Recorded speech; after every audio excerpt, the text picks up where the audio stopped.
اس تحریک میں خواتین کا بھی بڑا کردار ہے، اور اس وقت جو لیڈنگ کردار ہے وہ یہاں پہ ہمارے ساتھ سائمہ بطول ہیں، اجلاس میں موجود تھی۔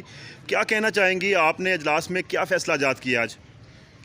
آج کا جو اجلاس ہوا ہے، پچھلے لمبے عرصے سے جو بجلی بائیکاٹ کی تحریک چل رہی ہے، جو بلات کے بائیکاٹ کے حوالے سے تحریک چل رہی ہے، آج کے اجلاس میں اسی حوالے سے فیصلہ جات ہوئے ہیں کہ جو لمبے عرصے سے بلات کا بائیکاٹ ہے وہ مسلسل جاری رہے گا، اور تب تک جاری رہے گا جب تک جو ہے ہمارے تمام تر مطالبات پورے نہیں ہو جاتے۔ اور جو ہے اس حوالے سے مزید یہ فیصلہ جات ہوئے ہیں کہ جہاں پہ جو عوامی ایکشن کمیٹیاں منظم نہیں کی گئی تھی وارڈ کی سطح پہ، محلے کی سطح پہ، وہاں پہ بھی ان کو منظم کیا جائے گا، اور جو خواتین کے حوالے سے ہے ان تک یہ آگاہی پہنچائی جائے گی، اور ان تک یہ پیغام پہنچایا جائے گا کہ وہ بجلی بلات کا وہ بھی بائیکاٹ کریں، اور جو ہے اس بار جو اگر 100% تک بجلی بلات کا بائیکاٹ ہو جاتا ہے تو ہم اپنے مطالبات منوانے میں کامیاب ہو سکتے ہیں۔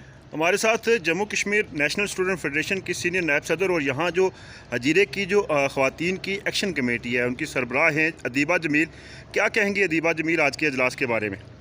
بہت شکریہ، آپ ہمیشہ سے ہماری آواز بنتے ہیں۔ تو میں صرف یہی کہنا چاہتی ہوں، میں عوام سے جہاں جہاں میری آواز پہنچتی ہے ان سے یہی اپیل کروں گی کہ بجلی کا مکمل بائیکاٹ کیا جائے، اور اپنی وارڈ کی سطح پر اور اپنی یونین کونسل میں جہاں جہاں بھی کمیٹیز بنائی جائیں، اور بجلی کی بلات کو بالکل بھی جمع نہ کروایا جائے۔ تو جہاں تک خواتین کا رول ہے، ہم نے پہلے بھی ہر اول دستے کا کردار ادا کیا، اور آگے بھی ہم اس کو جاری اور ساری رکھیں گے۔ جو بھی ہمارے مطالبات ہیں اور اس کی جدوجہد کے لیے ہم ناقابل مثال جدوجہد جاری رکھیں گے۔ شکریہ۔